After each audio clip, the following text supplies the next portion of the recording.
اللہ الرحمن الرحیم والصلاة والسلام علی سید الانبیاء والمرسلین وعلی آلہ واصحابہ اجمعین اما بعد۔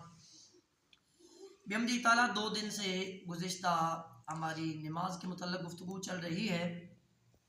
آج انشاءاللہ العزیز جس پہلو پہ بات کریں گے وہ صفوں کی ترتیب کے حوالہ سے کہ صفوں کی ترتیب کس طرح ہونی چاہیے اور کس طرح اللہ رب العالمین کو صفوں کی ترتیب پسند ہے، اور حضور نبی پاک جناب محمد مصطفیٰ صلی اللہ تعالیٰ علیہ وآلہ وسلم آپ کس طرح جنگوں میں بھی صفوں کی ترتیب کو مد نظر رکھا کرتے تھے، اور نماز میں بھی حضور نبی کریم صلی اللہ علیہ وسلم کس طرح صف بندی کا اہتمام کرتے تھے، اور صف بندی بہترین طریقے سے کرنے کا اجر کتنا ہے، اور لیکن اس میں اگر کمی کوتاہی کجی کی جائے تو اس میں نقصان کتنا ہے اور گناہ کتنا ہے۔ اللہ رب العالمین جل جلالہ نے یہاں تک کہ قرآن مجید میں صف بستہ لوگوں کی قسم اٹھائی ہے، قسم اٹھائی جاتی ہے معتبر مستند چیز کی، معظم اور مکرم چیز کی قسم اٹھائی جاتی ہے، تو اللہ رب العالمین نے صف میں کھڑے ہو کر نماز پڑھنے والوں کی قسم اٹھائی ہے۔ رب ذوالجلال یہ پارہ نمبر 23 سورہ صافات میں رب ذوالجلال فرماتے ہیں والصافات صفا، فرمایا قسم ہے قطار در قطار صف بستہ جماعت کی۔ جب لوگ نماز میں کھڑے ہوتے ہیں تو رب ذوالجلال نے اس کنڈیشن اس حالت کی اپنی مقدس کتاب قرآن مجید فرقان حمید میں قسم اٹھائی ہے، اور آگے رب ذوالجلال فرماتے ہیں فالزاجرات زجرا، اس جماعت کی قسم جو برائیوں پہ سختی سے جھڑکتی ہے، اس جماعت کی بھی اللہ رب العالمین نے قسم اٹھائی۔ یعنی اللہ رب العالمین کے نزدیک وہ جماعت بھی معتبر ہے جو برائی سے روکنے والی ہو، برائی سے بولیے کیا کرنے والی ہو، روکنے۔ آگے فالتالیات ذکر، اور رب ذوالجلال نے اس جماعت کی بھی قسم اٹھائی ہے جو جماعت کی صورت میں ذکر کرتے ہیں، اور ذکر سے مراد ویسے ذکر اللہ بھی ہے جیسے اب ہم نے ذکر کیا لا الہ الا اللہ، اور ذکر سے مراد تلاوت قرآن بھی ہے، جو مل کے ذکر کرتے ہیں بصورت لا الہ الا اللہ الحمدللہ اور بصورت تلاوت قرآن، اللہ رب العالمین نے اس جماعت کی بھی قسم اٹھائی۔ 3 جماعتوں کی قسم اٹھائی، جو نماز میں کھڑے ہوتے ہیں ان کی قسم اٹھائی، اور جو برائی سے روکتے ہیں اس جماعت کی قسم اٹھائی، اور جو مل کے اللہ رب العالمین کا ذکر کرتے ہیں ان کی بھی قسم اٹھائی۔ اور رب ذوالجلال ارشاد فرماتے ہیں کہ وہ عرضوا علی ربک صفا، اے حبیب گرامی صلی اللہ تعالی علیہ وسلم قیامت والے دن سارے کے سارے لوگ آپ کے رب کے حضور صف در صف حاضر ہوں گے۔ قیامت والے دن بروز محشر اللہ رب العالمین جب حساب لیں گے اس دن بھی سب کو صف میں کھڑے کر کے تو پھر اللہ رب العالمین حساب لیں گے۔ اللہ رب العالمین نے دوسرے مقام پہ سورہ صف میں ارشاد فرمایا، بلکہ سورہ نبا میں یوم یقوم الروح والملائکۃ صفا، فرمایا وہ دن قیامت والا دن جس دن روح الامین لقب ہے حضرت جبرائیل علیہ السلام کا، کہ حضرت جبرائیل علیہ السلام اور دیگر سارے کے سارے ملائکہ وہ صف در صف کھڑے ہوں گے۔ اور ایک اور مقام پہ فرمایا وجاء ربک والملک صفا صفا، اور اے حبیب گرامی صلی اللہ تعالی علیہ وسلم آپ کا رب جلوہ افروز ہوگا، والملک صفا صفا، اور فرشتے صف در صف ہوں گے۔ دیکھیں قرآن مجید میں متعدد مقامات پہ اللہ رب العالمین نے صف بندی کا ذکر کیا ہے، تو صف بندی کرنا اللہ رب العالمین کو بہت ہی محبوب عمل ہے۔ قرآن مجید کے لفظ ہے پارہ نمبر 18 میں سورہ حج میں بھی اللہ رب العالمین فرماتے ہیں اے مخاطب کیا تو نے نہیں دیکھا کہ جو کچھ زمین اور آسمان میں ہے وہ ہر چیز اللہ رب العالمین کی تسبیح کرتی ہے، وَالطَّيْرُ صَافًا، اور فرمایا پرندے بھی صف در صف اللہ رب العالمین کی تسبیح کرتے ہیں۔ کئی مرتبہ ہم دیکھتے ہیں فضاؤں میں اڑنے والے پرندے وہ بھی ایک خاص ترتیب کے ساتھ جا رہے ہوتے ہیں، تو اللہ رب العالمین کو یہ نظم جو ہے یہ بڑا ہی پسند ہے۔ راوی حدیث حضرت ابو ہریرہ ہیں۔ اب صفوں کی ترتیب کے حوالہ سے حضرت ابو ہریرہ پاک حدیث پاک کے راوی ہیں، اور یہ مسلم شریف کی، ترمذی شریف کی اور نسائی شریف کی حدیث پاک ہے۔ قال قال رسول اللہ صلی اللہ تعالی علیہ وآلہ وسلم، حضرت ابو ہریرہ فرماتے ہیں کہ کریم آقا حضور حضرت محمد مصطفیٰ صلی اللہ تعالی علیہ وآلہ وسلم کا ارشاد پاک ہے خیر صفوف الرجال اولھا، فرمایا مردوں کی صفوں میں سب سے اچھی، سب سے افضل، سب سے اکمل، سب سے اکرم، سب سے فضیلت والی صف جو ہے فرمایا اولھا پہلی صف ہے۔ بولیے کون سی صف ہے؟ پہلی صف مردوں کی یہ سب سے افضل ہے۔ آگے فرمایا وشر ہوا آخر ہوا، اور مردوں کی سب سے کم تر جو صف ہے ثواب میں، فرمایا وہ سب سے پچھلی صف ہے. سب سے افضل کیا ہے؟ پہلی صف. اور ثواب میں، اور سب سے جو ہے وہ یوں سمجھے ثواب میں کم تر وہ کیا ہے؟ سب سے آخری صف. وخیر صفوف النساء آخر ہوا وشر ہوا اول ہوا، اور فرمایا عورتوں کی سب سے آخری صف جو ہے وہ سب سے افضل ہے، اور سب سے پہلی جو صف ہے وہ ثواب میں کم تر ہے. یہ مسئلہ سمجھ آ گیا جناب؟ مردوں کی سب سے پہلی صف سب سے افضل ہے، سب سے آخری صف جو ہے وہ ثواب میں سب سے کم تر ہے. لیکن عورتوں کا معاملہ اس کے برعکس ہے.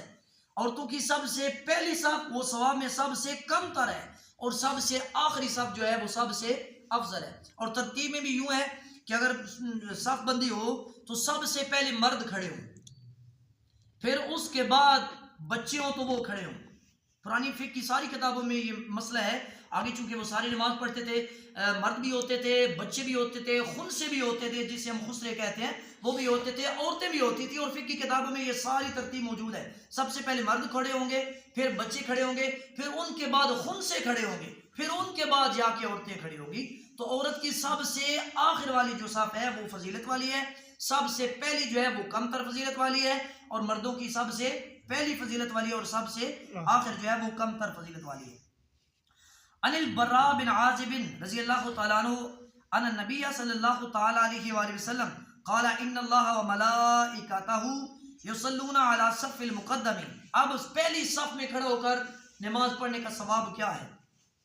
حضرت براء بن عازب کہتے ہیں کہ کریم آقا حضور حضرت محمد مصطفیٰ صلی اللہ تعالیٰ علیہ وآلہ وسلم کا ارشاد پاک ہے کہ رب ذوالجلال پہلی صف میں کھڑے ہو کے نماز پڑھنے والوں پر درود بصورت رحمت بھیجتا ہے.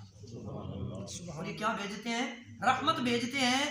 وَمَلَائِكَتُهُ يُصَلُّونَ عَلَى صَفِّ الْمُقَدَّمِ، اور اس کے فرشتے پہلی صف میں کھڑے ہو کر نماز پڑھنے والوں کے لیے طلب رحمت کی دعا کرتے ہیں، رحمت کی دعا کرتے ہیں.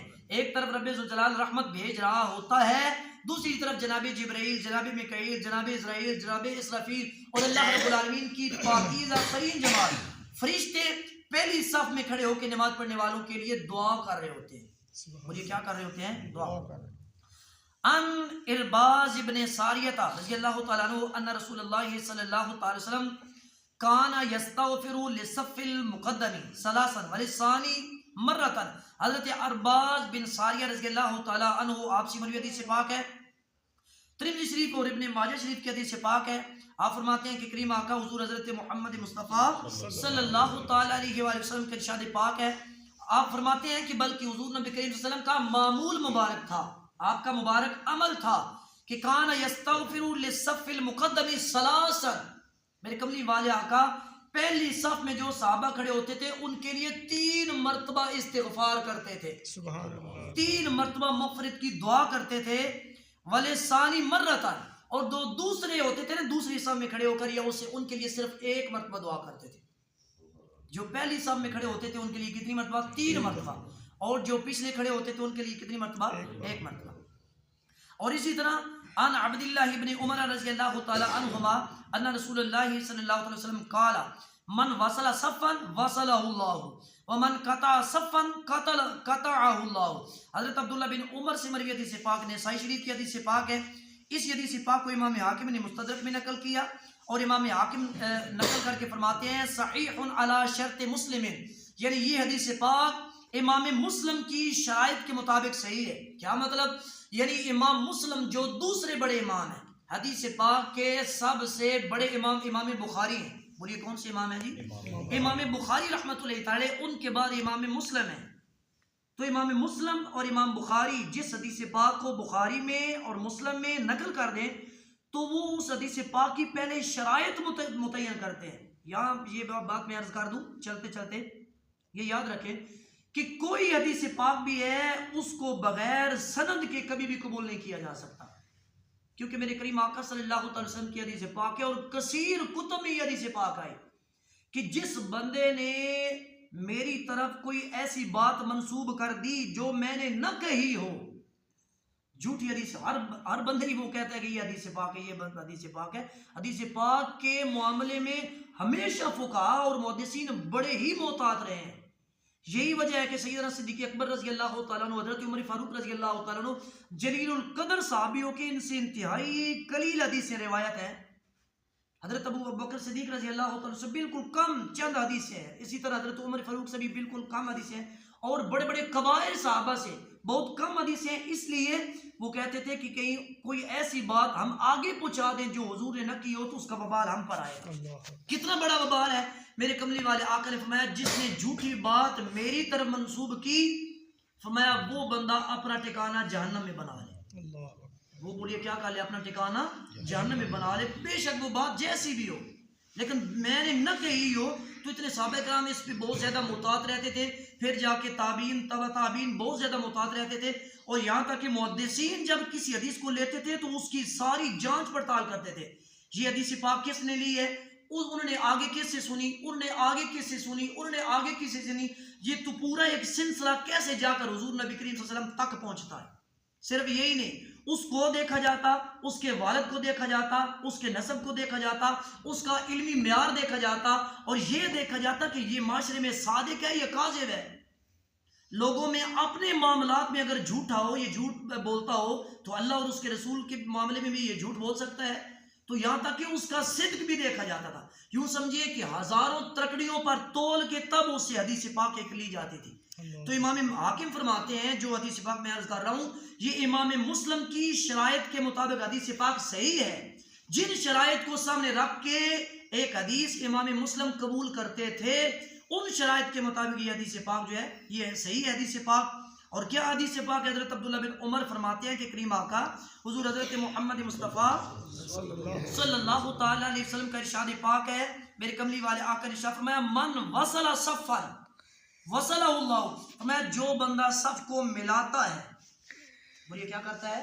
صف کو ملاتا ہے. وصلہ اللہ، اللہ تعالیٰ بھی ان کو کیا کرے گا؟ ملائے گا. ان میں محبت پیدا کرے گا، احترام پیدا کرے گا، تعظیم پیدا کرے گا، تکریم پیدا کرے گا، اخوت و بھائی چارہ پیدا کرے گا، ایک دوسرے کا پیار پیدا کرے گا. لیکن فرمایا ومن قطع صفا قطعہ اللہ، جو صفوں کو توڑتا ہے، کاٹتا ہے، جدائی ڈالتا ہے، فرمایا قطع اللہ، اللہ تعالیٰ بھی اس کو کیا کر دیتا ہے؟ کاٹ دیتا ہے. صفوں کے ملانے والوں کو اللہ تعالیٰ کیا کرتا ہے؟ ملاتا ہے. اور صفوں کے توڑنے والوں کو اللہ تعالیٰ کیا کر دیتا ہے؟ توڑ دیتا ہے. اسی حوالے سے آخری حدیث پاک ہے ان ابی امامہ قال قال رسول اللہ صلی اللہ تعالی وسلم. حضرت ابو امامہ حدیث پاک کے راوی ہیں. امام احمد بن حنبل نے مسند امام احمد بن حنبل میں سے حدیث پاک کو نقل کیا. امام حیثمی نے مجمع الزوائد میں نقل کیا. امام منذری نے الترغیب والترہیب میں نقل کیا.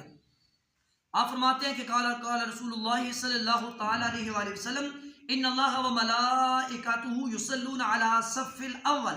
قالوا یا رسول اللہ وعلی الثانی. قال ان اللہ وملائکته یصلون علی الصف الاول.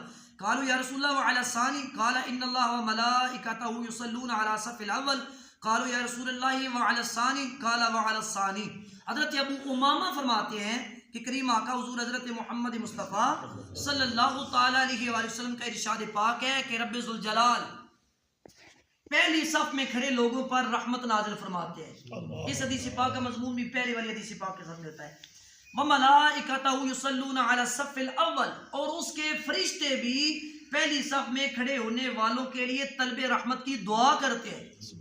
جب یہ بات حضور پاک صلی اللہ علیہ وسلم نے صحابہ کرام کے مجمع میں کی نا کہ پہلی صف میں جو کھڑا ہوتا ہے اللہ تعالیٰ اس پر رحمت نازل فرماتا ہے اور اس کے فرشتے بھی رحمت کی دعا کرتے ہیں، تو صحابہ کرام کے ذہن میں سوال آیا. عرض کی یا رسول اللہ قالوا وعلی الثانی یا رسول اللہ، یا رسول اللہ کیا دوسری صف میں کھڑے ہونے والوں پر بھی اللہ رحمت نازل فرماتا ہے اور رب ذوالجلال کے فرشتے اس کے لیے طلب رحمت کی دعا کرتے ہیں؟ تو سرکار نے جواب نہیں دیا. سرکار نے پھر وہ جملہ ارشاد فرمایا کہ قال ان اللہ وملائکتہ یصلون علی الصف الاول. یہ جواب دیا. انہوں نے دوسری صف کا پوچھا، حضور نے پہلے کے متعلق بتایا. فرمایا جو پہلی صف میں کھڑا ہوتا ہے رب ذوالجلال اس پر رحمت نازل فرماتے ہیں اور فرشتے بھی اس کے لیے طلب رحمت کی دعا کرتے ہیں. انہوں نے پھر عرض کی یا رسول اللہ وعلی الثانی، یا رسول اللہ کیا دوسرے پر بھی؟ سرکار نے پھر یہی جواب دیا. فرمایا پہلی صف میں جو کھڑا ہوتا ہے اس پر اللہ تعالیٰ رحمت کی دعا فرماتے ہیں اور اس کے لیے فرشتے طلب رحمت کی دعا کرتے ہیں. 3 مرتبہ صحابہ کرام نے پوچھا دوسری صف کے بارے میں. جب تیسری مرتبہ پوچھا پھر میرے قبلی والے آقا نے فرمایا وعلی الثانی، ہاں دوسرے پر بھی اللہ رحمت بھیجتا ہے اور اس کے فرشتے بھی طلب رحمت کی دعا کرتے ہیں۔ کیا مطلب یہ کہ دوسرے جو صف میں کھڑے ہوتے ہیں، تیسری صف میں کھڑے ہوتے ہیں، صف بندی کی ترتیب کی وجہ سے ان پر بھی رحمت ہوتی ہے، فرشتے ان کے لیے بھی طلب رحمت کی دعا کرتے ہیں، لیکن جس اہتمام کے ساتھ رب ذوالجلال کی رحمت پہلی صف والوں کو ڈھانپ لیتی ہے، اس طرح سے دوسری اور تیسری صف میں کھڑے ہونے والوں پر وہ رحمت نہیں نازل ہوتی۔ تو اتنا بڑا اجر ہے، اللہ رب العالمین صف بندی کو بہت زیادہ پسند فرماتے ہیں، جس طرح کہ ہم نے قرآن مجید کی آیات سے پڑھا، پھر احادیث سے پڑھا، اور کریم آقا صلی اللہ علیہ وسلم ساری زندگی غزوات میں صف بندی کا اہتمام کرواتے رہے۔ تو دعا ہے کریم پروردگار عالم ہمیں محبت کے ساتھ صف کو جوڑ کر جس طرح اللہ اور اس کے رسول کا پسندیدہ عمل ہے اس کے مطابق ہمیں نماز کی ادائیگی عطا فرمائے۔